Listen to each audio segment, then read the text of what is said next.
afternoon. Of course, it's again Friday, 5:30 in the p.m., and I am your host for the next 25 minutes of Hotline 21.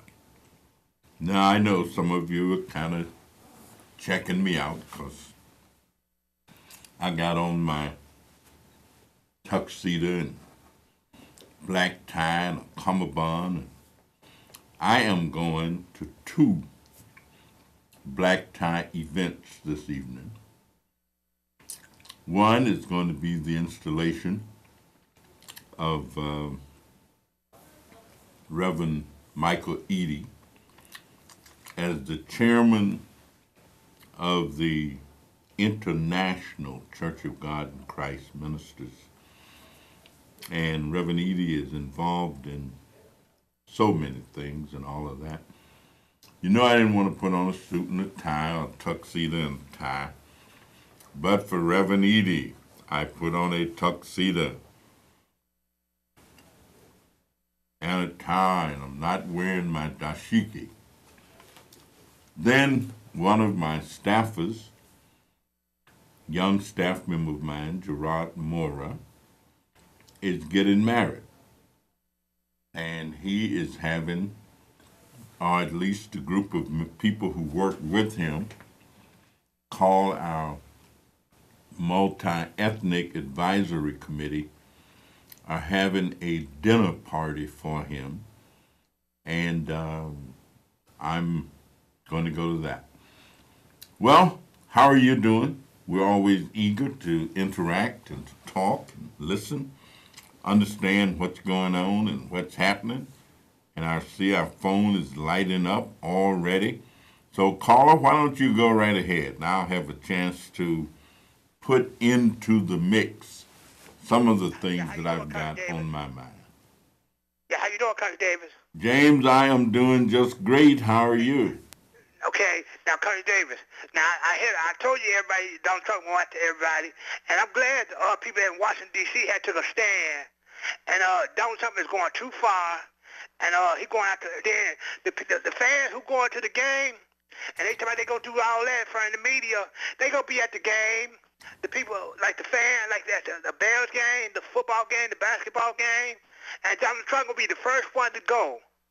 Do you believe that Donald Trump is being helped or hurt? He been hurt. So you think that he going after everybody, and like I said too many times, Donald Trump is still going. He a very dangerous man, and they don't know who they dealing with. But God gonna deal with him, Donald Trump, Robert Emanuel, and Bruce Rauner. And I'm glad Terrence had spoke up about Donald Trump is dragging his feet. You know the guy, the Mexican guy, Tico Terrorist. Yep. Well, I think dragging his feet. I think you're right. God is in control. God gonna deal with them like Donald Trump, Robert Emanuel, and Bruce Rauner. Well, God does a lot of things, and some things he leaves for us to do, and some things he will do with us. And I'm glad the people in Washington, D.C. took a stand. All right.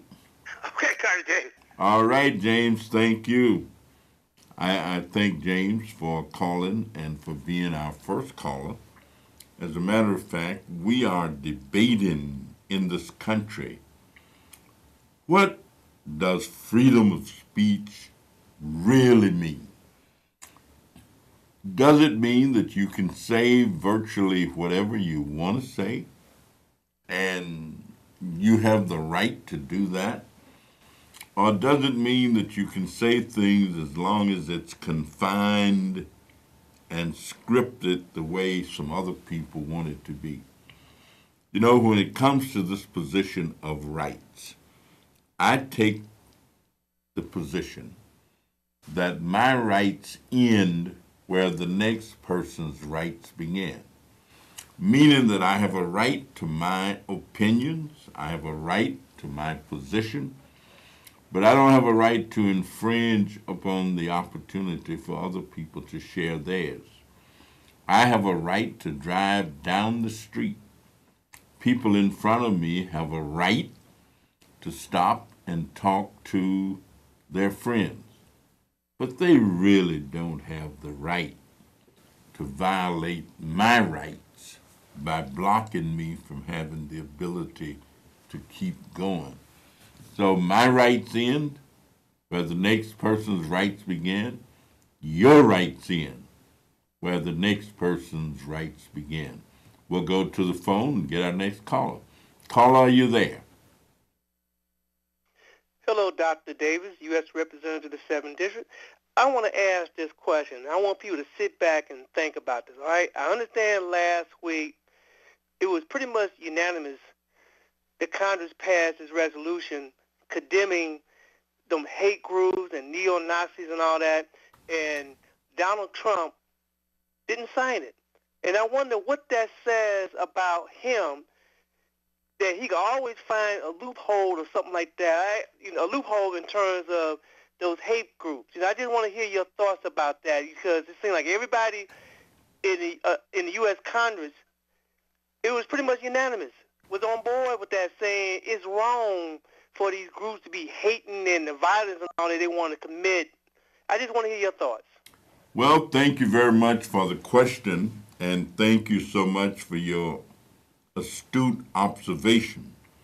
Now, many times when these kind of resolutions are put on the floor, there are those who take them to be serious, and they give serious thought to their position. There are others who just kind of, blasé, it's another thing, but it reaffirms what we believe in this country. I believe that the Ku Klux Klan has a right to exist, but I don't think that they have the right to infringe upon my rights. I don't believe that they have the right to try and block my progress. I don't believe that they have the right to deny me equal opportunity. And so what I'm really saying is that our country is known as one of the most civilized big countries in the world, powerful countries in the world. We know that there are people with different views.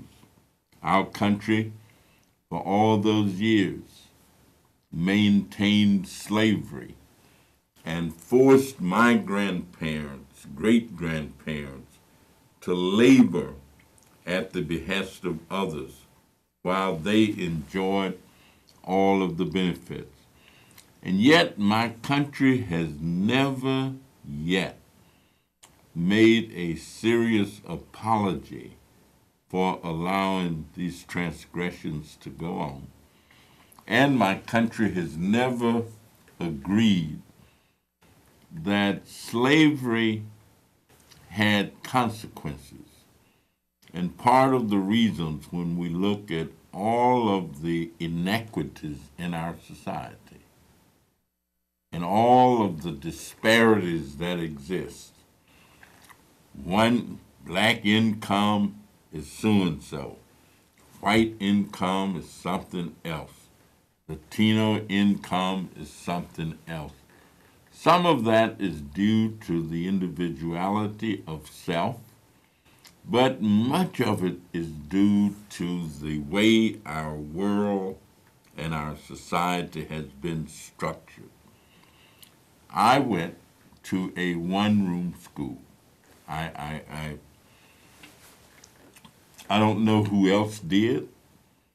When I was 6 years old, I walked 4 or 5 miles to school every day.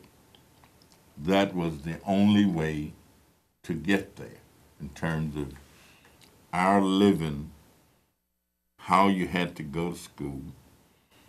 I did it in the rain. I did it in the cold. I did it in the mud. Well, that's all right. But I sure don't want my grandchildren to have to get to school that way. Or I don't want my grandchildren to have to endure what I endured because I think that America is better than that. Let's go to the call and see what our caller has to say. Caller, go right ahead. Yes, sir, Congressman. This is Ray. You know what? You even look spiffy without a tie. Oh, well, I don't know about you. Here's what I want to say this week.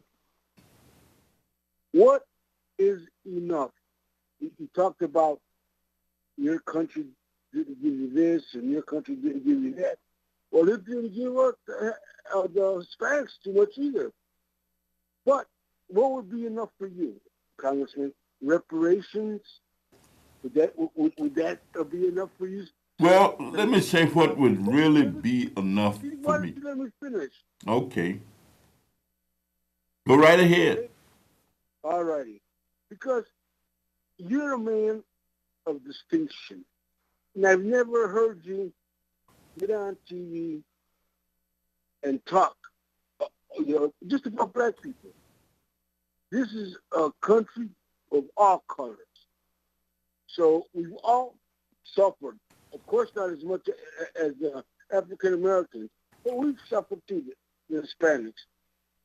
And I just want to know what you think would be enough for this country to give African Americans so that we could stop all this talk and get and be one family. Thank you. Thank you so much, and I can tell you, I don't really want a whole lot. What I want to do is to be able to feel that in any situation that I'm in, I can expect and will receive equal consideration with any other person in this country. That I will have the same opportunity. I will have the same level of protection. And I'll have the same level as concern that might be expressed for any other individual citizen of this country. That's all that I ask for. That's all that I want. I just want to be treated fairly and equal to any other person in this country. Caller, are you there? Yes, caller, go right ahead. Hello, Dr. Davis. I just want to ask you this particular question. Donald Trump has got this investigating group in terms of gays in the military that may require a certain type of medical problems. You know, they health care taken care of. Now, I don't understand some of the few that's in there and may require a little bit. And this blind guy, look at budgets. Now, the military spent $87 million alone on Viagra. There ain't going to be nowhere near the cost to take care of the medical needs of any gay people that's in the military, but yet they're willing to pay $87 million for Viagra. And if I'm wrong about anything, say I'm wrong. That's for the Veterans Administration, right? Let me just ask. That's for veterans who have gotten up in age? No, I'm talking about when you're in the military. If you're in the military, you're having certain types of problems. Guess what? You can get Viagra. And the military is paying $87 million alone for Viagra. I'm talking about the ones that's on active duty. We ain't talking about the ones that veterans, anything like that. I'm talking about people on active duty. $87 million. Active duty military? Yeah, that seems to be kind of way out. Yeah, $87 million. What little needs they may need, making a big stink talking about it's going to be a cost to take care of health care, but yet we spend $87 million alone. Check it up. Look out and see for yourself. It ain't going to cost nowhere alone, but yet we going to pay $87 million alone for people in the military for Viagra. That's all I want to say. We're going to research that question next week.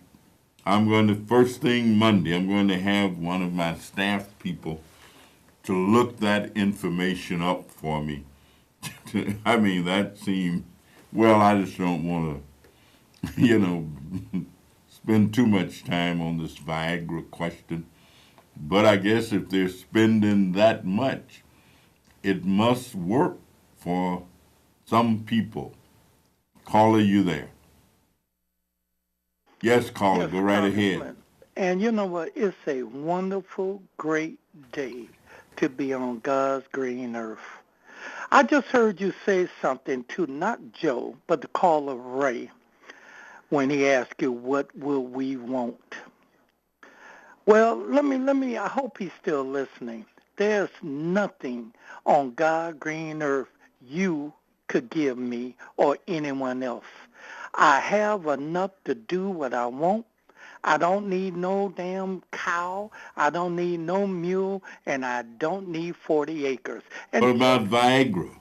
hey, well, that's another story. But you hear people asking questions like that. Um, you know what? Let me. I heard of someone knocked ex-senator Brookins, that they was knocking him, a certain caller, talking about what he haven't done.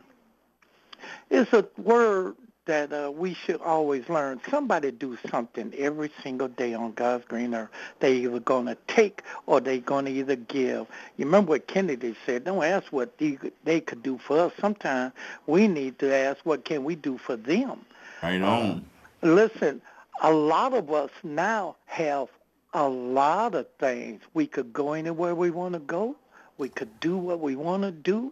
We could buy anything that we want to buy. That's what this United States of America is about, an opportunity.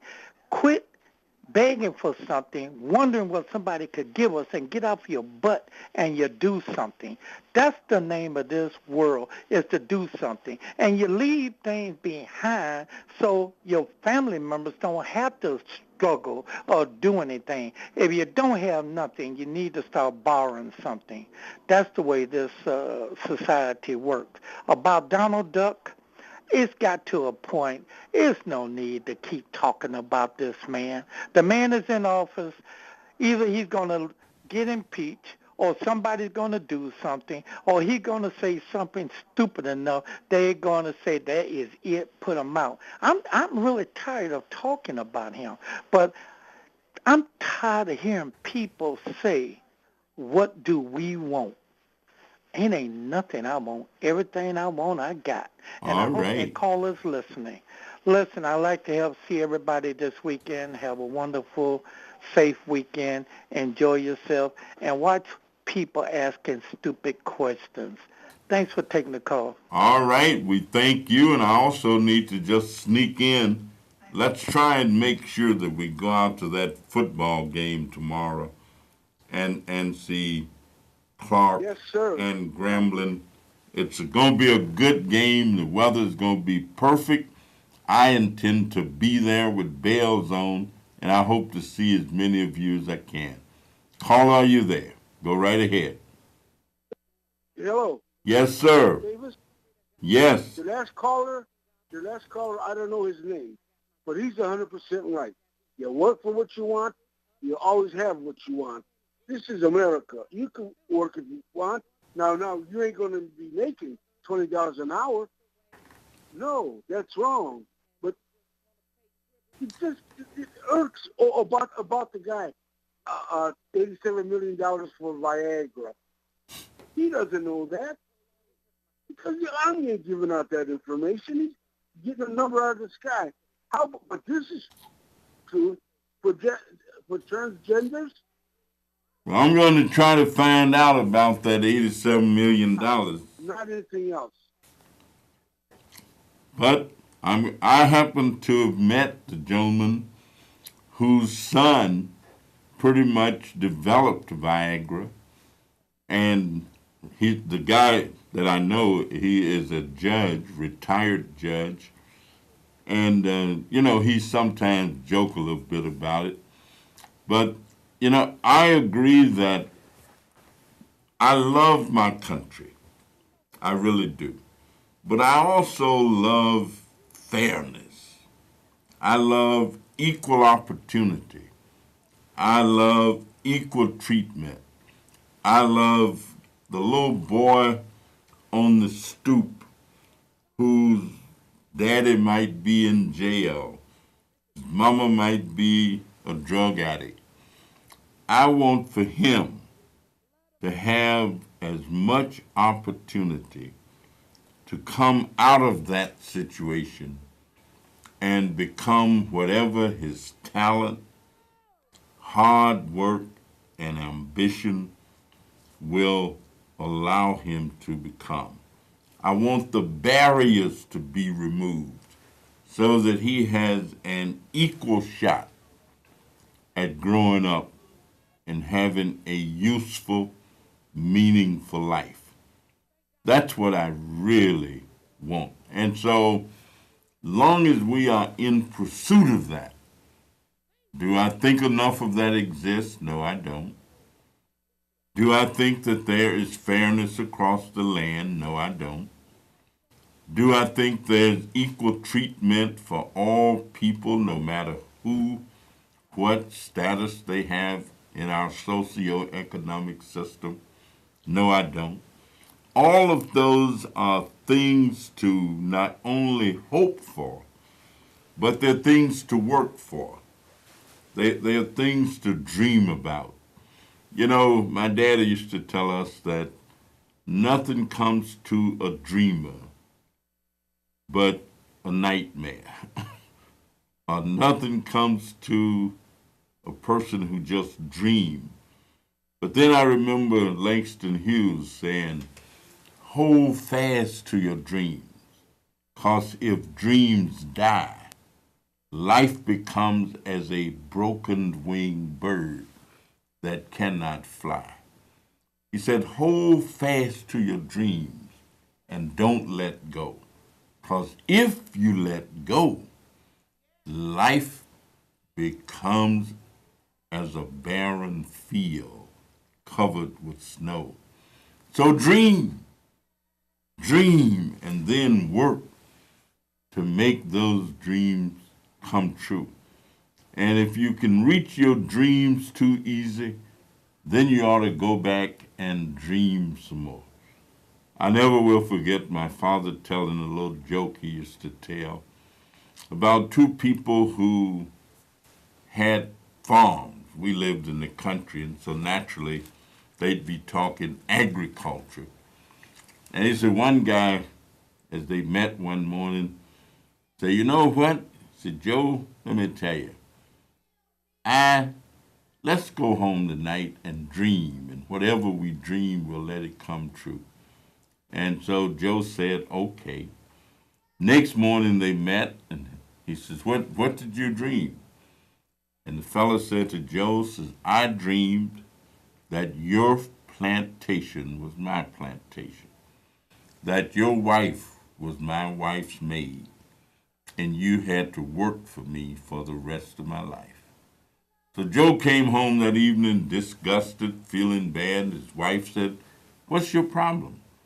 And he said, well, me and John agreed that we would go home and dream. And whatever we dreamed, we'd let it come true.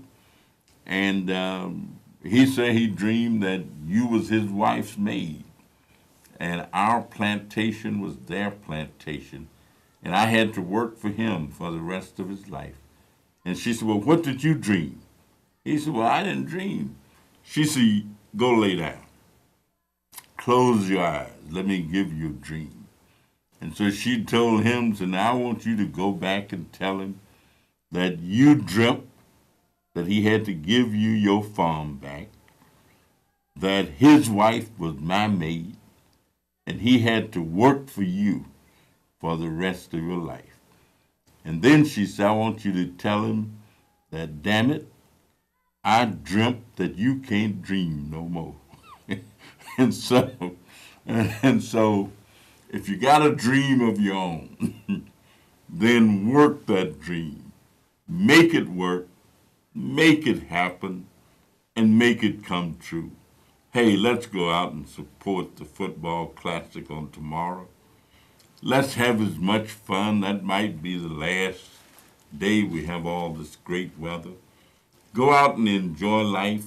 Enjoy yourself. Love your family. Love your friends. Love the people on your block.